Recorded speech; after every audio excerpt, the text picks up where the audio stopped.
What's up, everybody? Welcome to the Basics Podcast, CBS Sports Daily NFL Podcast. I'm Brinson. I'm your host. It is Thursday, July 21st. If you're listening to the podcast in audio form, if you're watching us, I think we're live on YouTube. We may have gone earlier. I'll let you know. If I get an alert that we went live on YouTube, then maybe we're live on YouTube. Either way, the show is on YouTube. And if you are listening or if you're watching on YouTube, yes, we are apparently live on YouTube because I just got an alert. So, hi. It is Wednesday, July 20th, and we are going to go over AFC Team MVPs, critical players. Presumably, this is directly stolen from content from the website. And joining me to probably rehash his own content on this podcast, right, Tyler Sullivan, aka Sully. Whose content are we stealing this for? Whose content did Debo or not a steal to create podcast content? Because clearly I couldn't just come up with stuff on my own. We are going to be riffing off of Jordan Dejani's list a little bit. I altered them a little bit. Like some of them are the same. It's kind of one of those like jumping off point, and some are the same, some aren't. Yes, we are going early today, nooner instead of a 1 p.m. I can't wait to tell Wilson that he has to go late tomorrow. Wow, that's going to be great. Oh, he's going to be so mad. He gets so mad. I asked him if he could. I asked him anyway. You know, we don't need to rehash this. So we're gonna start in the AFC East, and we're not gonna do we're not doing one per team, right? We're just doing one within the division, right? Kind of like the difference maker for that respective team. It could be the best team in the division, kind of leans that way, and you know how they could be the difference maker in the conference. I like it, and so you'll give one, and then. Despite me not having one listed on the rundown, I will also give one. Love it. Yeah, as one does. Anyway, AFC East. You know, I think we've covered this, Sully. Like, it feels pretty clear there's a division. Well, I mean, it feels there's a clear separation between the Bills and everybody else. Yep. And then depending on how you feel about Zach Wilson and the Jets and the Dolphins and the Patriots, you know, you can sort of separate those teams out. But clearly, the Bills are the best team. And your MVP is coming from the Bills, isn't it? Yeah, I mean, you know, Super Bowl favorite. They are going to be in the conversation throughout the year. And you can kind of, if you wanted to just, you know, go down the list and say, okay, Josh Allen's the MVP favorite. He'll be a difference maker. He was on Jordan's list. Makes a ton of sense. You know, he is the person that can lift the offense to a Super Bowl, lift the team to a Super Bowl. But for me, it's Von Miller, the new addition for them on that defensive side. Kind of surprised everybody when they signed him. It just, you know, the number alone was kind of crazy, over $100 million to bring him aboard. But I see that as a huge piece. And I've talked about it with you a couple of times where it's going to help on the field, but it's also going to help off the field, create the winning culture when you're in those moments in the playoffs where the Bills hope to be and there's 13 seconds left and you need to get a stop.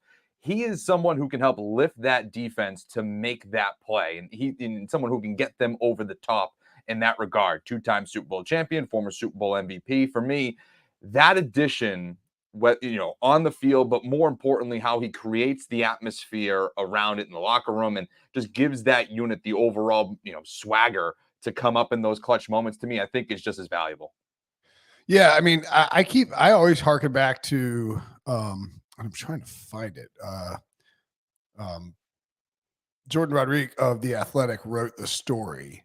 And it's essentially Von Miller. It's again on theathletic.com. It's Aaron Donald, who's like as you point out, like slam dunk Hall of Famer, one of the best, as we've noted over and over again this offseason, one of the best resumes you'll ever see from a professional football player. Like almost perfect, except for that one didn't make the All-Pro team his rookie year, despite being a Pro Bowler and Defensive Rookie of the Year. Like it was just a mistake by the Associated Press voters. Aaron Donald pointed out how much Von Miller helped him become a better leader, and like the way that he changed sort of and at one point I think it was during the NFC Championship game, he comes out and. He's on the sideline like, let's go win this. Like, or maybe he's even against the Bucs, whatever it was. Like it changed the way that he approaches, just the way he approached, being a leader on the Rams, despite being the leader on the Rams for so long, for basically his entire career. And so I think like that I think that's almost maybe more important than Von Miller's ability to get after the quarterback, because You have Gregory So, you have Boogie Basham, even Ed Oliver on the interior. Like Von Miller is going to come in and teach these guys how to be pros. And the added bonus that, he's still got clearly enough left in the tank where he can, maybe stop Patrick Mahomes from getting in field goal range in 13 seconds. Well, that's the thing too. Like you mentioned, it's a young group now. They've kind of, are going into this new phase. I know it's weird when you say that when they bring in a veteran like Von Miller, but they are kind of getting younger at that position, getting rid of Jerry Hughes and Mario Addison this offseason. You bring in Von Miller, you're kind of having these young guys come up on the other side of the defensive line. There is part of that too. Yeah, he'll be able to get his off the edge, but it's also helping those young guys when you do get in those moments saying, listen, I've been here before. I know what's going on. I can help elevate that group, which is something they're going to need. I mean, this AFC is only gotten more competitive this offseason. And, when you're facing a Mahomes or a Russell Wilson or a Herbert in those playoff scenarios, you're going to have to make a stop. Yep, and Vaughn is the guy who can get him. I'm going to go with a different pick for my MVP of the AFC East, and I will say that, you could really go either way here. Young quarterback, either in the second year or third year, Zach Wilson or Tua Tagovailoa. Like I feel like, and it's sort of a cop out to say pick a quarterback and then pick two quarterbacks. But like the Jets and the Dolphins feel as if they will go in the direction of their young signal callers. Like if Tua takes a step forward, the Dolphins are absolutely a playoff caliber team. Probably a playoff caliber team, even if Tua sort of maintains the status quo. But if he takes a step forward, feels like the Dolphins are really set for the long haul. Whereas with Zach Wilson too, like, the Jets have been so bad for so long. Like what, 2010 was maybe like the last time they were good, maybe random Rex year after that. But, if Wilson takes a step forward, and you have all these pieces that you brought in and put around him, then you feel really good about the Jets maybe being a fringe playoff team. Yeah, no, for sure. And I had a story posted yesterday. It's like the biggest questions going into training camp for these teams, and those were two of them for the Jets and the Dolphins, respectively. Is Tua ready to really man this high-speed offense that Mike McDaniel's going to kind of line up here with Tyreek Hill and Jalen Waddle and Edmonds in the backfield and all of that? If he comes somewhere, even if he's just average with a little promise, you're feeling really good about yourselves, and you're probably not Can he be like lefty Jimmy G? Right. Can he just win you some games? And at that point, maybe you're not as eager to, kind of question, not necessarily blowing it up, but really changing things up at that position, giving up on that first round asset next offseason. I mean, this is a very pivotal year for him. So certainly that's a big thing. And then with Zach Wilson too, again, I think I wrote something to the effect of like, well, he's making headlines. It's just not the ones you really want at this point in the year. Right. And so hopefully you want him to kind of, show it on the field because, you're in New York, you're in that pressure cooker. If all of a sudden you're making headlines for the wrong reasons and you're not backing up your play, you're going to have a lot of questions about, are you actually the guy to help elevate the franchise? Yeah. I mean, all of a sudden it goes from like, he's like hooking up with his mom's friends to like, did Zach Wilson's offseason of MILF Island wreck the Jets' future? It's like, exactly. Like, do you know what the New York Post headlines will look like? It's gonna be insane. If Zach Wilson is like laying eggs, left and right on the field, and like come Monday morning. I mean, I don't even know. Like, I don't know. I don't know. I was gonna try and make like a joke about the headline, but I'm afraid I'll like cross the line accidentally. Which is it's exactly why I didn't exactly mention it. I didn't know where we were on that. Yeah, like I think we're fine talking. I mean, Hey, it's Snoopy in the chat says Zach Wilson is making great headlines. You freaking haters. Hey, we are here for the look. Zach Wilson has impressed everybody this offseason with his not only headline making, but also the ability to then be like, I've been in Montana for a few weeks, like phone's out of service. Any news I missed? And it's like, yeah, great social media game. Yeah, like that's pretty good. Yeah. I mean, it's hilarious in the offseason. It's less funny if you get into the season and he's not playing well. Like that's just how this works. It's just the game and how it's played. I mean, like look at a guy like Rob Gronkowski. Doesn't have something like this, but kind of a goofball off the field, party guy. That works when you are a very Pro Bowl, All Pro, perennial kind of talent. Doesn't really work that well if all of a sudden you're Johnny Manziel on the football field. You can kind of go one of two ways there. Yeah. Exactly. All right. So let's move on to the AFC, and again, no one's saying Zach Wilson did anything wrong, but it's just you're gonna get roasted if you don't play well. Yeah, if and you're I think everybody's aware of that. Yeah, like that's just the deal. You're in New York, you hooked up with your mom's friend, allegedly, and you're making jokes about it. And if you don't play well, you're gonna get roasted. I mean, that's just that's the deal. Like it's it's like the boat trip that the Giants with OBJ. Yeah. Like I mean, they take the boat trip, and it's like, or when the time when our colleague Tony Romo went to the Cowboys had the bye, and he went to Cabo. Yep.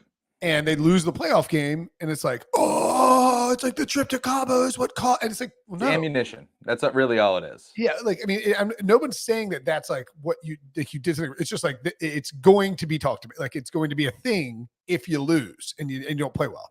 So the AFC North. All right, you are going to go quarterback here. Yeah, and you're going to go with probably, I mean, the best quarterback in the division. You can make that argument. And again, I just think it's interesting when you look at this division where you say Lamar Jackson, by the way, should be. It's Lamar Jackson. And so when you look at this division, obviously Joe Burrow just took his team to the Super Bowl. We don't necessarily know what's going to happen with Deshaun Watson. It kind of feels like the tea leaves are showing less than a year suspension. I think the Washington Post was pointing out that, it kind of feels like 8 games. Again, nothing official there. We don't know what Sue Robinson's going to kind of come down with in terms of her punishment. But if you're telling me you're going to get Deshaun Watson for half those games, and we don't know what's going to happen in Pittsburgh with Kenny Pickett or Mitch Trubisky, Lamar Jackson could very well easily, if he plays to his ceiling, can win this division. All things being equal, he is the most talented quarterback in this division, or at least for my money, I would take. You're going to have him for a full year, former MVP, the most decorated that we've seen so far, and he's clearly in a contract year. So how does that impact all of this? How does that impact the Baltimore Ravens, who were just so snake bitten last year with injuries? They come back healthy, especially on the defensive side in that secondary. If they have somewhat of if they have a stout defense and you have Lamar Jackson on that side, if he's able to overcome not really having those number one receivers, obviously as Mark Andrews, but lost Marquise Brown, if he plays to the level we saw a few years ago in 2019, that's going to make the Ravens a legit threat in the conference. So I thought I was doing radio with my buddy Adam Gold on Monday, and he asked me, he was like, there's an ESPN did a top 10 list of Jeremy Fowler, former colleague of ours. Were you here when Jeremy Fowler was here? I don't think so. Okay, well, former colleague of mine then. Great dude, love Jeremy Fowler. Anyway, he polled a bunch of executives, and they do this every year. Mike Sando used to do it. Now he does the Athletic, but Jeremy does it for ESPN. Polls a bunch of executives, is like, give us our top 10 list. And Gold was reading off the list, and he's like, I was just in my house in my living room with just hearing the list and trying to respond to it. And I was like, he's like, does anything straight? He's like, you hear it, you're like, I don't know. But I was like, oh my God, wait, did you say Lamar Jackson's name? He's like, I did not. Lamar Jackson did not make a list of top 10 quarterbacks in the NFL, according to executive, and Fowler writes, and by the way, on the list, Deshaun Watson hadn't played in like 2 years. Keeping a quarterback with an MVP award to 37-12 record as a starter off a top 10 list is surprising, but that's exactly what more than half of the voters did. That is shocking to me. So I think this is a good pick by you, because you have people are sleeping on Lamar Jackson. I think people are sleeping on the Ravens. Like the Ravens are still plus 160 or 180, maybe 170, something in that range at Caesars to win the division. Like Deshaun Watson's getting suspended for some kind of suspension. Yeah. Bengals are probably due for a little bit of regression. And the Steelers we don't know what the deal with their quarterback is. Like the Ravens, as I pointed out, had the most, Football Outsiders, had it. I just keep hammering this point home. Like 190 games, adjusted games lost last year. Like they dealt with crazy injury luck. It's due to regress a bit. And it's a well-coached team with a franchise quarterback who was the MVP in 2019. Like, I want all the Lamar I can get for 2022 in terms of fantasy, like a best ball. I'm drafting him a ton. Like his value is not where it should be. In terms of like people are just sleeping on Lamar, and that's and so I want to buy low on the Ravens, and I think they are It's just like an easy pick to win the division. I will. Who do I want to say? I will. The Bengals. I feel like maybe I'll cheat again. I'll go 2 quarterbacks: Mitchell Trubisky and Kenny Pickett. Okay. Like I think, and again, like I'm not even picking like an MVP so much as I am suggesting. What's the most important player to that team? Yeah. That's kind of how you have to look at it. Like this, if Mitchell Trubisky plays, I mean, this is a former number 2 overall pick who has been just absolutely, the Bears have been killed for taking him over Patrick Mahomes and Deshaun Watson, understandably so. Like, what if Mitchell Trubisky is better than Deshaun Watson this year? Is that out? I mean, is that outrageous? Like, like in terms of not that we're like, well, Mitchell Trubisky is a totally different quarterback than he was 3 years ago, but like, if you're telling me Mitchell Trubisky is Ryan Tannehill 2.0, comes to the next spot in Pittsburgh and kind of just figures it out, that is a total difference maker for Pittsburgh. A complete difference maker. Like Kenny Pickett doesn't play one snap or doesn't play one game, doesn't start one game because Mitchell Trubisky is just good enough to win football games. And Deshaun Watson suspended like 10 games. Like Mitchell Trubisky would be more valuable than Deshaun Watson in that instance, especially given the relative cost to each of them. So I think if, there's just so many different paths or not so many different paths, but it's like if Mitchell Trubisky is good and plays at a high level and keeps Kenny Pickett on the bench, the Steelers are in contention to win the division. Like, well, I'll tell you this too, Will. It's not. We talk all about like, oh, you're replacing, a Hall of Famer and Ben Roethlisberger. You're replacing a fat corpse. They were, yes, and they were 9-7-1 last year. It's gonna be a little more nice, a little nicer. They were 9-7-1 with the fat corpse that was Ben Roethlisberger, who had an 86.8 passer rating. You're telling me like it's not like it's Aaron Rodgers walked away and now Jordan Love has to replace this 2 back-to-back MVP. The floor is kind of low, and that team was pretty good with just a slightly below average or whatever you want to call Ben Roethlisberger last year quarterback. He was certainly capped. If you get some life out of either Mitch Trubisky or Kenny Pickett, your ceiling is a little bit raised with that defense. Absolutely, and for that very reason, I think it's a case where Trubisky is one of the most important players in football this year. Not because he's the best, but I mean, like if he's the Ryan Tannehill 2.0 is a good comp because Trubisky actually had like stats in Chicago and like stretches where he would play really well. And like Ryan Tannehill put up some numbers in Miami, but you just never felt like he was you never felt like he could elevate you where you needed to go. The glass was already shattered. You already kind of like made your decision on it. Yeah. And that's kind of where you were on it. But yeah, no, I remember that too. Yeah, he suffered, torn ACLs, and they tried to rush him back too early. And then, anyway, like the point being is, the redemption setup for Mitchell Trubisky is there. It was played out all offseason. He's just a different guy in Buffalo. I'm telling you, this Mitchell Trubisky, different player, and then he gets like a really short deal, like no guarantee money, just doesn't get mentioned. Anyway. That's my Mitchell Trubisky take. I think he is. I think he's extremely important. Also important. Make sure you sign up for Paramount Plus, which I'm going to guess involves whatever commercial is coming up. But we will talk AFC South coming up next. This summer, Paramount Plus presents the Great Reality Escape. Let's do it. With new series. It's time to celebrate! If you get thrown in, you gotta win. And new seasons to escape to. You just became my target. I have never seen such savages. With attitudes. Give me a damn pizza! Competitions. Survivor's ready! And guilty pleasures you don't have to feel guilty about. Escape your everyday reality with our reality every day. This is big. Paramount Plus. Stream now. I called it. Shocking.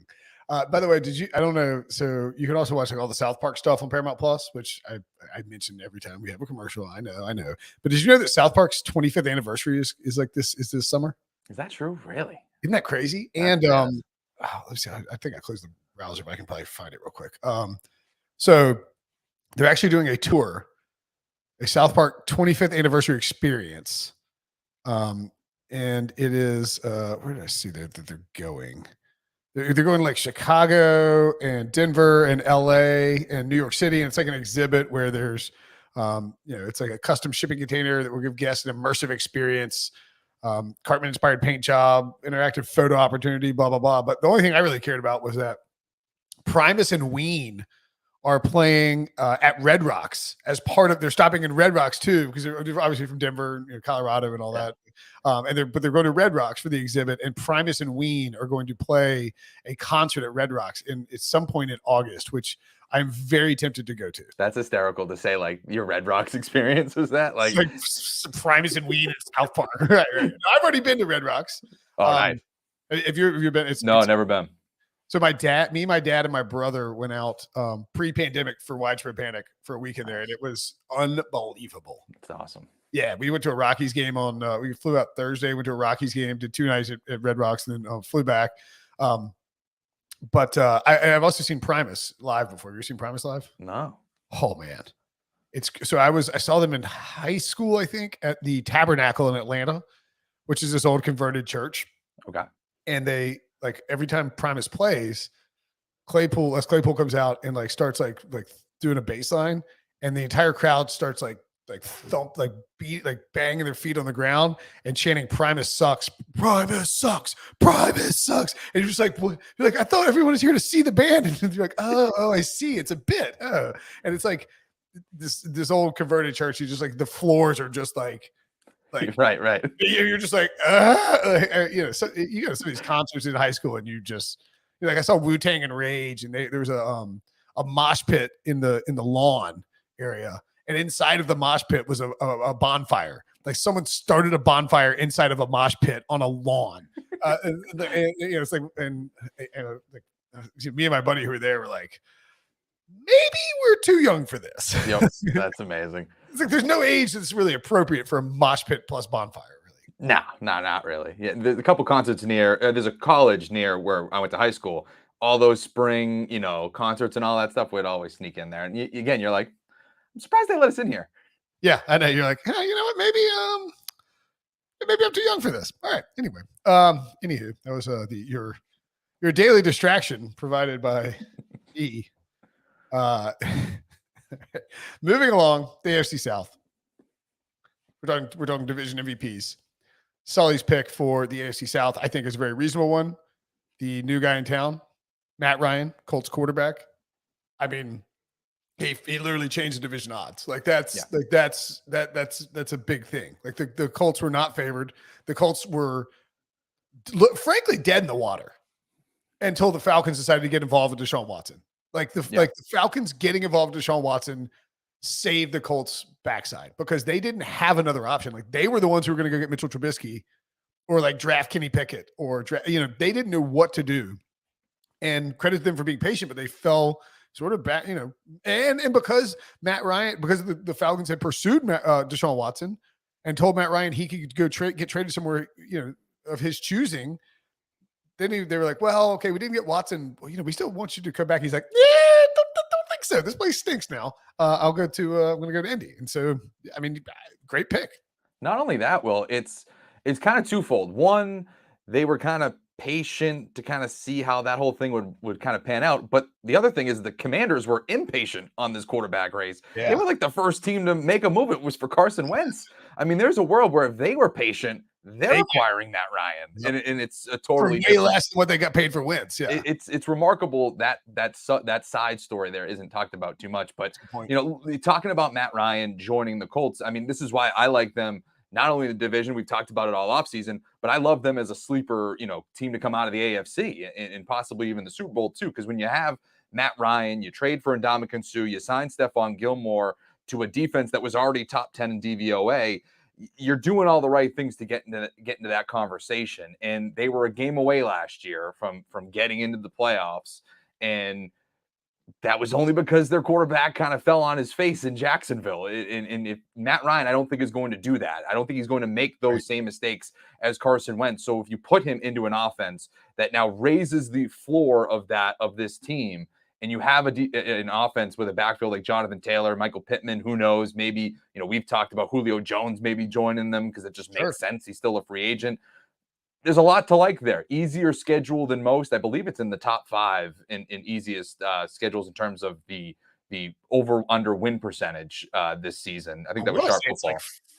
Maybe. Oh yeah, you're right. I haven't. I haven't actually looked at. It's pretty.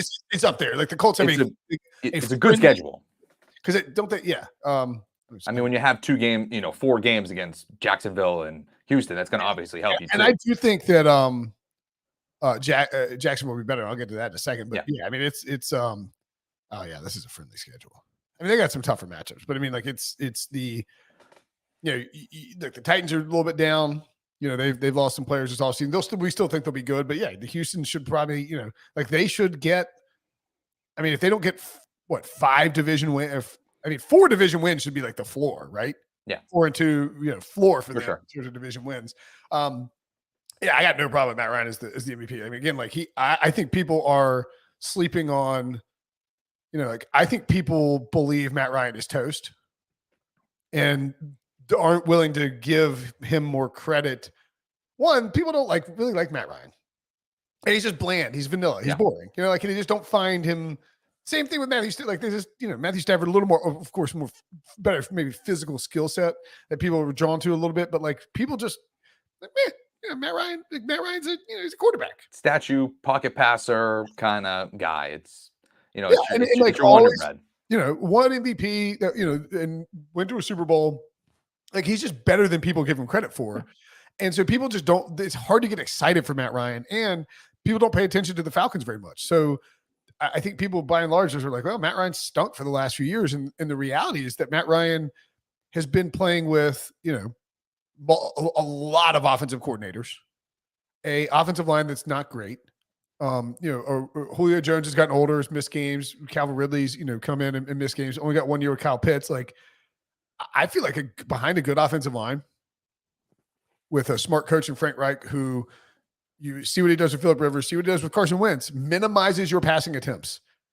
He's just going to be really efficient and not be asked to do too much, I don't think, in this offense. And it's probably going to lead to good results. I just think that everything that you can say about Tennessee, the number 1 seed, at times the favorite to win that division, you can also say about Indianapolis, but make the case that they're even better. I mean, Derrick Henry versus Jonathan Taylor. One was dealing with injuries last year. The other one seems to be on the upswing. I would still take Derrick Henry over Jonathan Taylor. I'd probably Taylor over Henry just because of the injuries and Sure. I mean, that one you can make the case.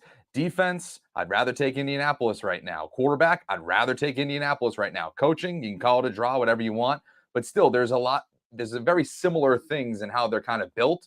But I like the pieces over in Indianapolis than I do Tennessee. I think Mike Vrabel would love to have Indy's roster and to do what that's a great way to put it. I mean, I'm just stealing what you're saying, but and we're building off of it. If he had the choice, he would go Indianapolis. I would say. Maybe you could say the edge rushers are better in Tennessee, and I'm not saying he doesn't like his players.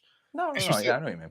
It's just they traded AJ Brown this offseason, and I think they'd like to have Treylon Burks. I mean, they'd have Michael Pittman over Treylon Burks. Anywho, I'm going to say my MVP for the AFC South is Doug Peterson, because you're talking about a guy who's replacing Urban Meyer, who is an absolute disaster for the Jacksonville Jaguars. And if Doug Peterson comes in and is competent and reasonable, the Jaguars are going to be so much better than they were last year. There's almost you just come in and just don't do too much, and the Jaguars will be much better. And I think Trevor Lawrence, as a result, could take a big leap forward in his progression in his second year. And Doug Peterson will, by virtue, if he gets a good year out of Trevor Lawrence, is going to get so much,